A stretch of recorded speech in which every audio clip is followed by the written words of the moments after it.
అందరికి నమస్కారం. Welcome to KB agri centre YouTube channel. ఈ రోజు మీకు ఈ వీడియోలో వచ్చేసి మనకు శ్రీరామ సీడ్స్ లో మనకు ఒక రెండు మంచి దిగుబడి ఇచ్చే పత్తి విత్తనాలు అయితే ఉన్నాయన్నమాట. సో ఈ రోజు మీకు ఈ వీడియోలో ఆ విత్తనాల పేర్లు ఏంటి, వాటి కాయ సైజ్ ఏంటి, అవి ఎటువంటి భూములకు సరిపోతాయి, అదేవిధంగా ఈ విత్తనాలు మనకు ఎక్కడ దొరుకుతాయి అంటే ఈ విత్తనం గురించి పూర్తి సమాచారాన్ని అయితే వీడియోలో ఇస్తాను.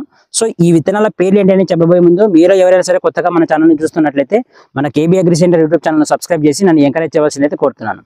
సో మనకు శ్రీరామ సీడ్స్ లో మనకు రెండు మంచి దిగుబడి ఇచ్చే పత్తి విత్తనాలు అయితే ఉన్నారట. అందులో ఫస్ట్ వచ్చేసి మనకు SRCH 33 అనే పత్తి విత్తనము, రెండోది చూసుకున్నట్లయితే SRCH 4G2 అనే పత్తి విత్తనము. సో రైతుకు మంచి దిగుబడి ఇచ్చే పత్తి విత్తనాల్లో ఈ శ్రీరామ సీడ్స్ కంపెనీ వారికి సంబంధించిన ఈ SRCH 33 అనే పత్తి విత్తనము, అదేవిధంగా SRCH 4G2 అనే పత్తి విత్తనాలు ఒక మంచి దిగుబడి ఇచ్చే పత్తి విత్తనాలు అయితే చెప్పుకోవచ్చు. సో ముందుగా మీకు ఈ SRCH 33 అనే పత్తి విత్తనం గురించి అయితే చెప్తాను. దాని తర్వాత వచ్చేసి SRCH 4G2 అనే పత్తి విత్తనం గురించి అయితే చెప్తాను.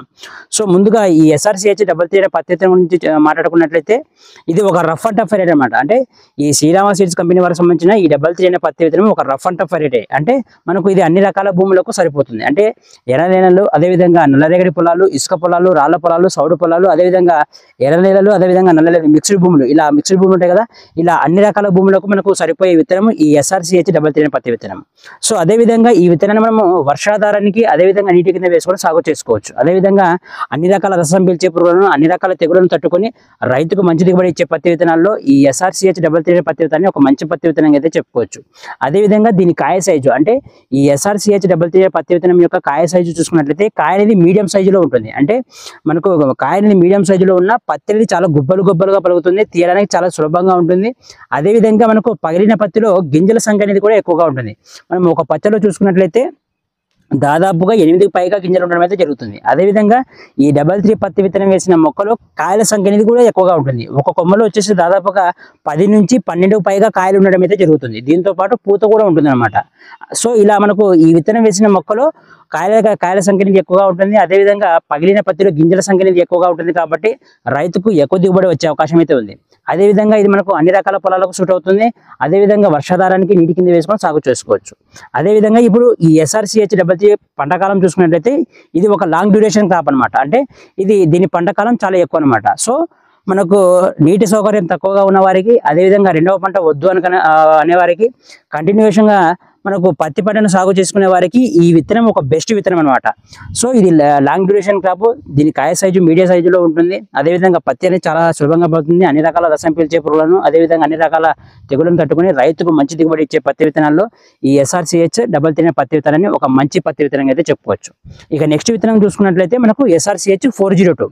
సో ఈ విత్తనం కూడా మనకు ముఖ్యంగా ఇది ఎర్ర నేలలు, అదేవిధంగా నల్ల నేలలో ఎక్కువ దిగుబడి ఇచ్చే అవకాశం అయితే ఉందన్నమాట. సో ఈ పొలాలకు మనకు ఈ విత్తనం బాగా సూట్ అయ్యి రైతుకు మంచి దిగుబడి ఇచ్చే అవకాశం అయితే ఉంది. అదేవిధంగా ఈ విత్తనాన్ని కూడా మనము నీటి కిందికి, అదేవిధంగా వర్షాధారంగా వేసుకొని సాగు చేసుకోవచ్చు. ఇక దీని కాయ సైజు, అంటే మనకు ఈ SRCH 4G2 కాయ సైజు చూసుకున్నట్లయితే కాయ అనేది లావుగా ఉంటుంది. పత్తి పడడానికి చాలా గుబ్బలుగా పలుకుతుంది. అదేవిధంగా తీయడానికి చాలా సులభంగా ఉంటుంది. దీనిలో కూడా మనకు గింజల శాతం అనేది ఎక్కువగా ఉంటుంది. అదేవిధంగా ఈ విత్తనం వేసిన మొక్కలో మనకు కాయల సంఖ్య అనేది కూడా ఎక్కువగా ఉంటుంది అనమాట.